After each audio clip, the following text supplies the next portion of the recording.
안녕하세요. 상수주역입니다. 지금부터 강의를 시작하겠습니다. 오늘의 강의는 주역 31번째 궤, 즉 하경의 첫 번째 궤죠. 상경 30번째 궤를 우리가 지난 시간에 다 마치고 오늘은 하경을 시작하는 첫 시간입니다. 하경의 첫 궤가, 즉 31번째 궤가 택산함이죠. 택산함입니다. 첫 번째 시간입니다.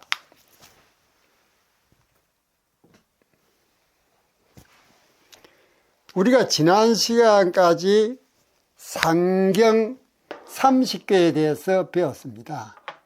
근데 일부 하격자, 즉 주역을 공부하는 하격자들께서 왜 상경은 30궤인데 하경은 34궤냐 하고 의구심을 가지는 분들이 계신 것 같아요. 그래서 오늘은 함계 강의를 시작하기 전에 왜 상경과 하경이 30궤고 34궤인지 그 부분을 잠깐 설명을 드리고 시작하도록 하겠습니다. 자, 여기 보시면 상경이 30궤, 하경이 34궤입니다. 그쵸?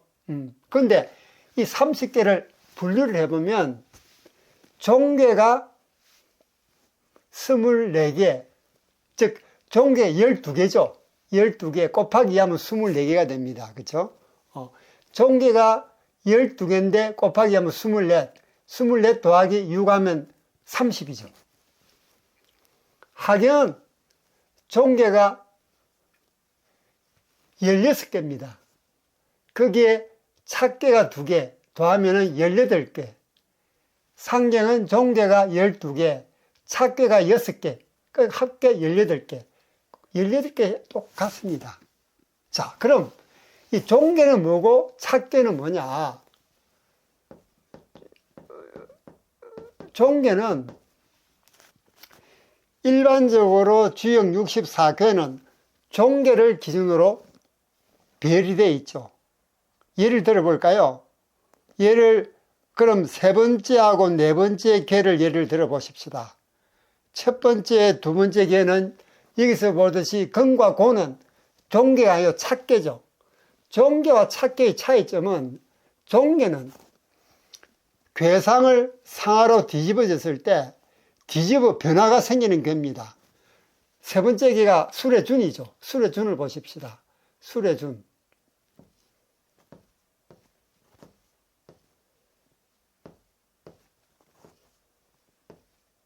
이게 수, 뢰,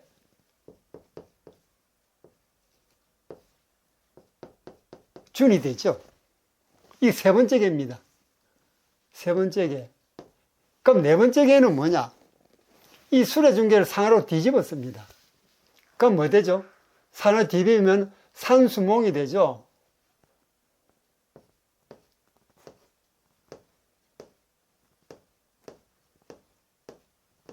자, 위에가 산, 밑이 수가 돼서 산수몽궤가 됩니다. 네 번째 궤죠. 일반적으로 주역 64궤는 이렇게 종궤를 기준으로서 배열이 되어 있습니다. 세 번째, 네 번째. 그럼 다섯 번째, 여섯 번째 한번 볼까요? 다섯 번째가 뭡니까? 근곤, 준몽, 수. 수천수죠.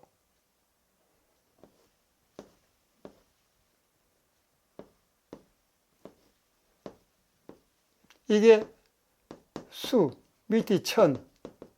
이게 수천수입니다. 이게 다섯 번째 궤죠. 여섯 번째는 뭡니까? 이게 사과로 뒤집으면 되죠. 다음은 천수송입니다. 그쵸?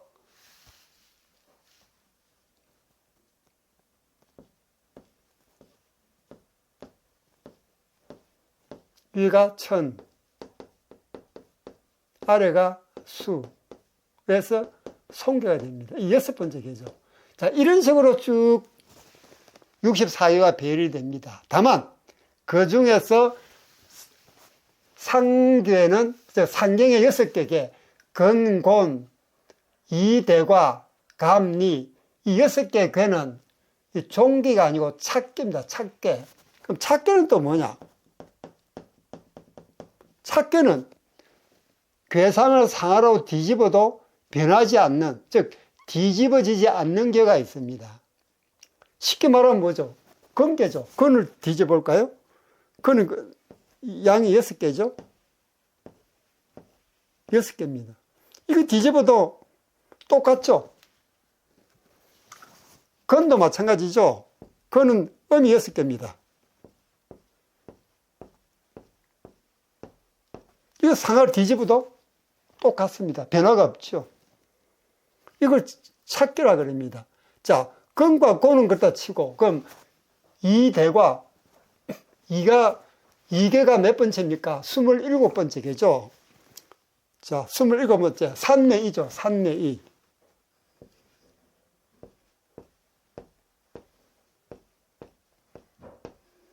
위가 산, 아래가 레, 산내이개입니다. 이게 27번째 개죠. 그런데 보십시오. 산내이도 상하로 뒤집어도 똑같이 산내입니다. 쉽게 얘기하면은 위아래 격가 대칭이 되어 있으면은 상하로 뒤집어도 변하지 않죠. 이게 바로 찻개입니다. 찻개. 그래서 상경에는 이런 찻개가 건, 곤, 이대과, 감리, 건계, 공계, 이계, 대과계, 감계, 리계 해서 6개가 있다는 겁니다. 반면에 하경은 찻개가 2개 있죠. 그리고 중부 소가 61번째, 62번째 개입니다. 그게 다 이게 찻개에 해당이 되는 거죠. 자, 그럼 30개 중에서 찻개가 6개입니다. 그래서 30개에서 6개를 빼고 면 24죠. 24를 2로 나눕니다. 왜? 다 종개는 하나의 개가 상하로 뒤집은 것에 불과한 거니까요. 그래서 30개에서 찻개 6개를 빼고 나면 24개를 2로 나누면은 12개입니다. 또 찻개가 6개니까 12 더하기 6은 18이죠. 하경도 마찬가지 원리로 총 34개에서 찻개가 2개입니다. 빼고 나면은 32개 나누기 2 하면은 16개가 종개입니다. 같은 교가 순서만 바꾼 거죠. 종개 12개다 찻개 2개를 더하면은 18개. 즉 결국 상경도 18, 하경도 18 똑같이 18개로 되어 있는 겁니다. 그래서 여기서 우리는 주역 64개가 왜 상경이 30개고 하경이 34개인지를 여기서 우리가 알 수가 있는 것입니다. 즉 주역 64개는 상하로 다 뒤집어지게끔 되어 있는데 그가 상하로 대칭이 될 경우에는 상하로 뒤집어도 변하지가 않습니다. 그럴 경우에는 효가 반대되는 개로 바뀌면서 찻개가 된 거죠. 찻개가. 그래서 찻개는 각각 하나씩 독립된 개입니다.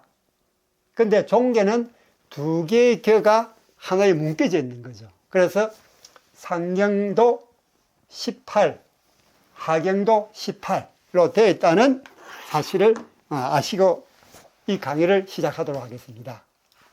자, 먼저 괴상을 먼저 봐야겠죠. 택산함. 택산함입니다. 양, 양양, 음으로 되어 있습니다. 하계는 양으로 되어 있는 산을 상징하는 강괴. 상괴는 양양, 음으로 되어 있는 못을 상징하는 태괴의 모습입니다. 산 위에 못이 있는 거죠.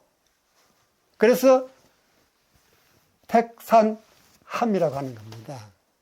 자, 산 위에 못이 있다. 산 위에 못이 있는 그가 택산함인데 우리나라 산 중에 산 위에 못이 있는 산이 어디 있죠? 한반도 맨 북쪽 남단 제일 밑쪽에 있죠. 즉 백두산과 한라산이 천지와 백록담이 있습니다. 그래서 산에 못이 있는 이게 택산함입니다. 이걸 자연적으로 설명을 하면은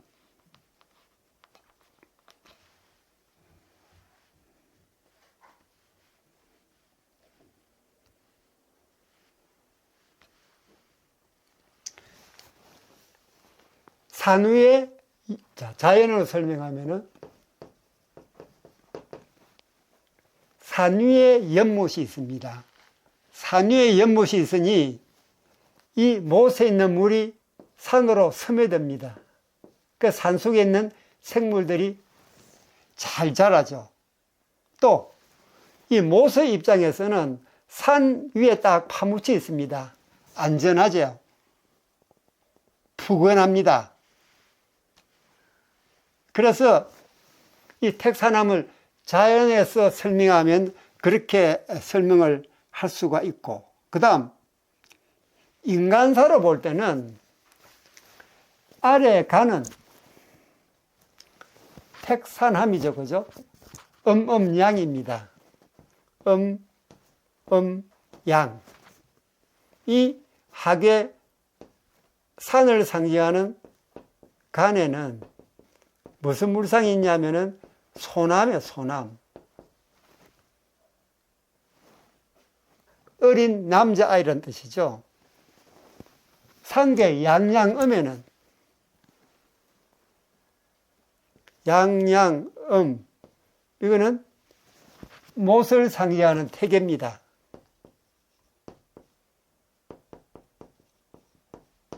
이거는 소녀, 어린 여자입니다. 즉 어린 남자아이와 어린 여자아이, 청년과 처녀가 아래 위로 만나게 있는 거죠. 그래서 인간사로 볼 때는 이 함계는 소녀태와 또 소년간이, 즉 소남인 간이 서로 만나 교감하는 모습입니다. 상계와 호계의 효가 모두 정응하고 있죠. 자, 정응하다는 얘기가 뭐죠? 원래 효의 배치는 홀수에는 양효가 오고 짝수에는 음효가 와야 된다고 했죠. 또 정응이란 것은 초효는 사효와 이효는 오효와 삼효는 상효와 서로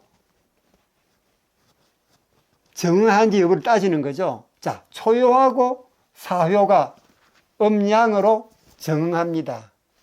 이효와 오효가 음양으로 정응합니다. 삼효와 육효가 양음으로 또 정응을 하죠. 6개 효가 모두 정응하는 그런 모습입니다. 그래서 서로 정화 끌어당기죠. 그러니까 소년과 소녀가 서로 끌어당기고 있습니다. 여기서 함자는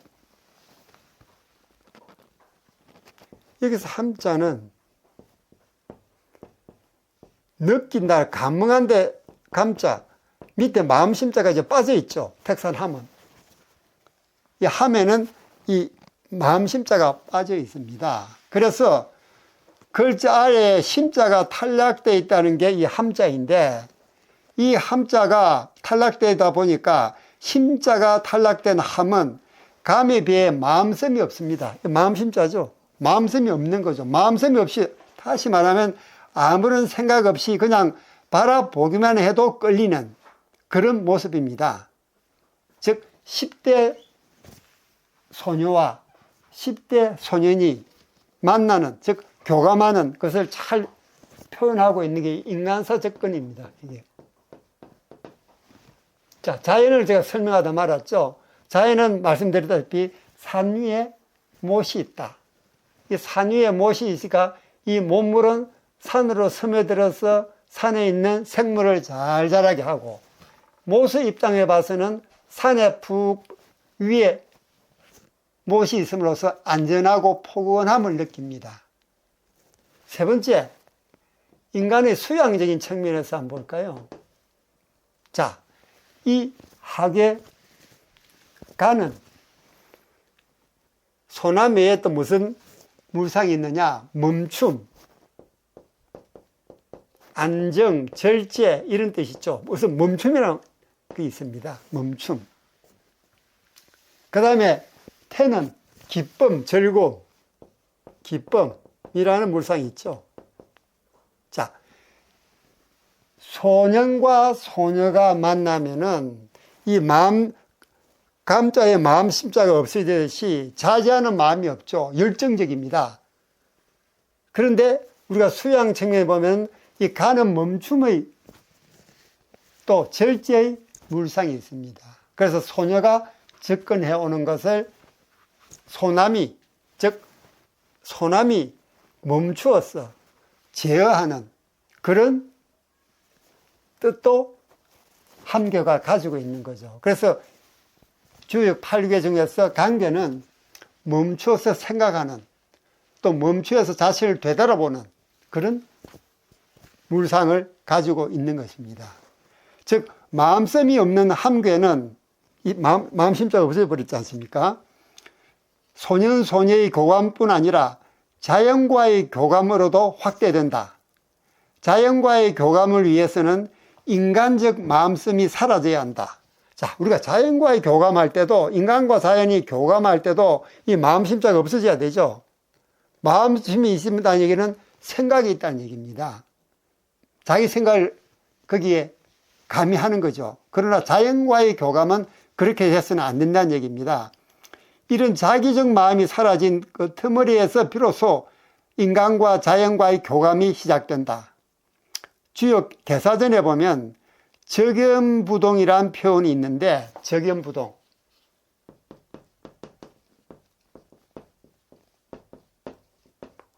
꼼짝 않고 조용히 유지한다는 뜻이죠.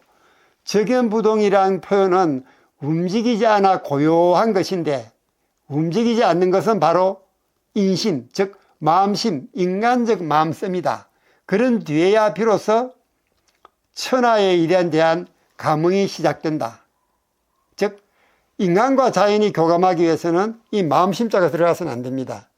있는 그대로 자연과 감을 해야 된다는 얘기죠. 함께는 또 소년과 소녀의 관계라도 볼 수 있지만 내면의 멈춤으로 얻은 기쁨을 표현한 것이기도 하다. 조금 전에 말씀드렸죠, 그죠? 수양 측면에서 기쁨을 멈추는, 즉 젊은 처녀와 젊은 총각이 만나면은 열정이만 있지 자제하는 그런 부분이 모자라죠. 그래서 쾌락에 빠지게 됩니다. 근데 그 쾌락은 절대 오래 갈 수 없죠. 절제하지 않은 쾌락은 육체적 쾌락입니다. 육체적 쾌락은 항시 쾌락의 역설에 직면합니다. 즉 쾌락이 더 이상 쾌락이 아닌 고통으로 변해 그 쾌락이 지속될 수 없다는 것이죠. 지속될 수 있는 정신적 쾌락이라면 반드시 절제와 극기를 전제로 합니다. 뭘 전제로 한다? 절제와 극기. 그게 산을 상기하는 강교의 물상에 들어가 있는 것입니다. 자, 이런 식으로 택사남은 자연상으로 볼 때, 인간상으로 볼 때, 수양상으로 볼 때 세 가지 측면으로 우리가 살펴보았습니다. 지금 한반도에서 백두산의 천지를 북한 사람들은 영산이라 그럽니다. 그리고 우리 민족을 백두산 민족이라 그러죠.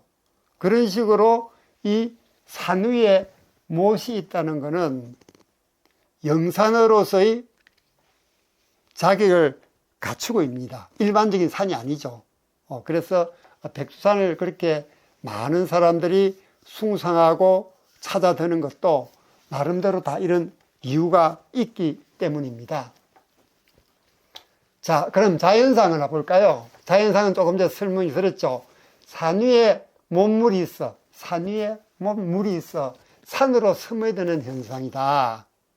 몸물이 산으로 스며드니 산에 있는 생물들이 무럭무럭 잘 자라죠. 그 산은 남녀가 교감하는 함계. 제가 조금 전에 읽어드린 그 고사입니다. 즉 소녀와 소남이 서로 만나서 교감하는 그런 고사인데, 실제로 괴상을 보더라도 6개 효가 다 정하고 있습니다. 정한다는 얘기는 서로 교감을 한다는 얘기죠. 6개 효가 다 정을 하고 있다 하는 부분이고, 핵심 키워드를 보면 감흥, 상호 영양, 남녀의 사랑으로 볼 수가 있습니다. 결국 이 핵심 키워드도 이 괴상이나 또는 괴가 가지고 있는 물상에서 우리가 다 읽어냈죠. 그죠? 자, 예를 들면 상괴태는 기쁨, 쌓인 위험, 소통이라는 상징을 가지고 있습니다. 또 산을 나타내는 간은 멈춤, 안정, 절제라는 상징어를 가지고 있죠.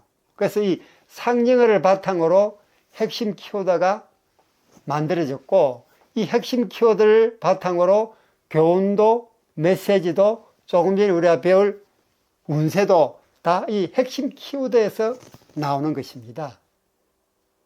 그럼 한 괴가 우리에게 알려주는 교훈을 배우기 전에 이 괴상을 이진법으로 한번 볼까요?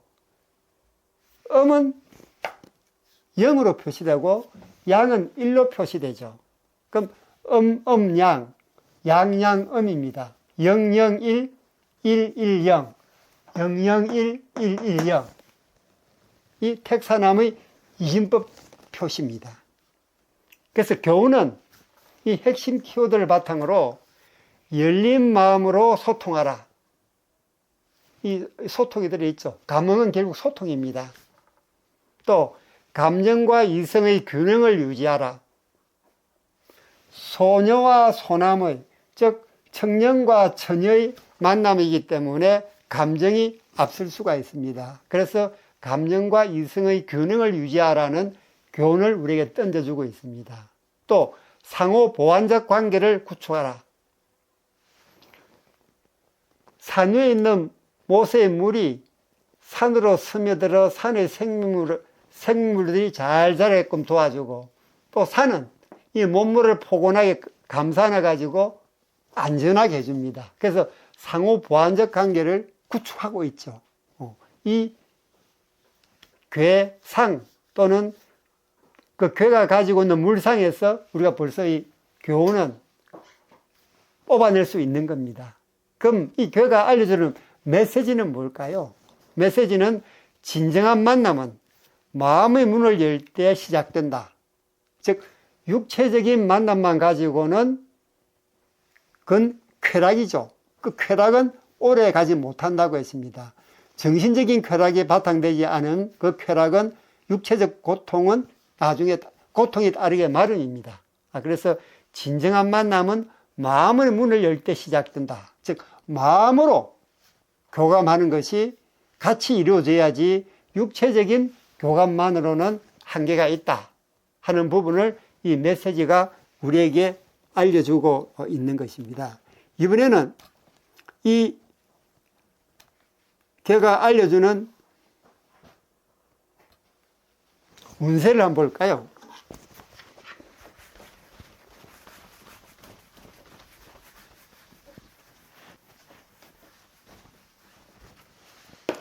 함계가 알려주는 운세. 먼저 시운을 보죠. 시운.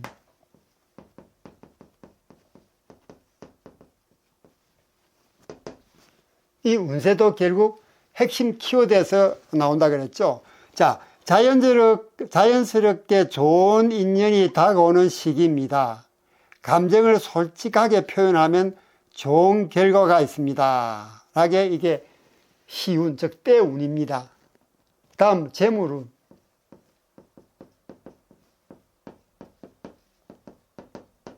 즉 재운이죠. 재운.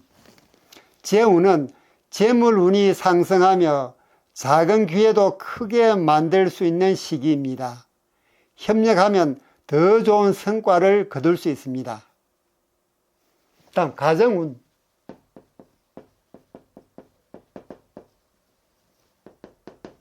가정운은 가족 간의 화합이 중요한 시기입니다. 서로를 존중하고 배려하면 행복한 시간이 이어집니다. 건강운.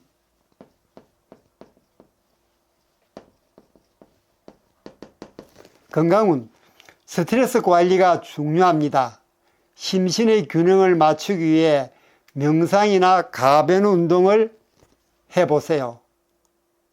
자, 이렇게 함계가 알려주는 시운, 즉 때운, 재운, 가정운, 건강운은 결국 제가 조금 전에 말씀드렸듯 핵심 키워드에서 다 파생되어 나온 것이다. 비단 운세뿐만 아니고 우리가 배운 교훈이나 메시지 등도 결국은 함계의 핵심 키워드에서 나오는 것이라고 말씀을 드릴 수가 있겠습니다.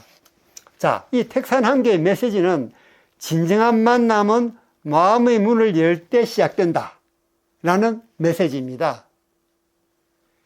여기에 대한 여러분의 의견도 댓글로 남겨주세요. 하나하나 읽어보고 명심하고 반영해서 더 좋은 영상을 만드는데 최선을 다하겠습니다. 여러분들의 좋아요, 구독, 댓글은 제게 큰 힘이 됩니다. 저는 다음 시간에 더 좋은 영상으로 여러분을 찾아뵙도록 하겠습니다. 여러분 안녕.